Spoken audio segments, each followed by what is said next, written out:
On va s'intéresser à une intervention chirurgicale qui consiste à retirer l'utérus, l'hystérectomie. 80 000 femmes sont concernées chaque année en France, principalement après 40 ans. Oui, alors avant de comprendre pourquoi il faut parfois prendre cette décision, eh bien on va vous rappeler que l'utérus fait partie, vous le savez, mais on le rappelle quand même, de l'appareil génital féminin. Et on va vous montrer ça tout de suite en image. Voilà. Un petit peu, si c'est pas mal. C'est une cavité, vous allez le voir tout de suite, creuse de forme triangulaire qui est dans le prolongement du vagin. On va attendre un petit peu. Voilà, vous voyez ici, ça c'est le vagin. Ici, vous avez l'utérus, cette cavité qui est là. Dans le prolongement, vous avez évidemment les trompes, là, et les deux ovaires.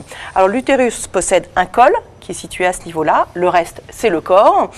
Et donc, vous avez ensuite les organes de la reproduction. Alors, ça a un rôle essentiel dans la fonction reproductrice chez la femme, puisque c'est au niveau de sa muqueuse que va se fixer et se développer l'embryon. Ça va se fixer à ce niveau-là. Puis le fœtus pendant la grossesse.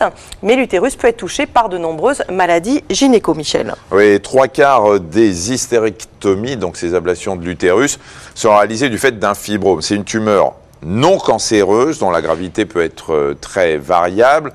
Vous avez ici des fibromes à différents endroits du corps de l'utérus. Alors on le précise bien, ça ne veut absolument pas dire que tous les fibromes impliquent une telle opération, seulement les plus importants.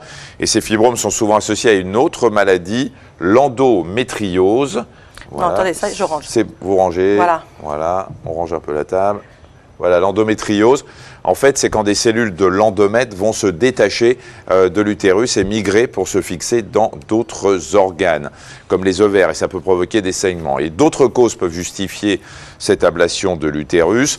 Parmi les 80 000 interventions pratiquées en France, 10 000 sont réalisées pour traiter un cancer ou ce qu'on appelle une descente d'organes, c'est-à-dire un prolapsus. Alors, on va reprendre ce schéma, je vais vous expliquer qu'il y a en fait deux types principaux d'intervention.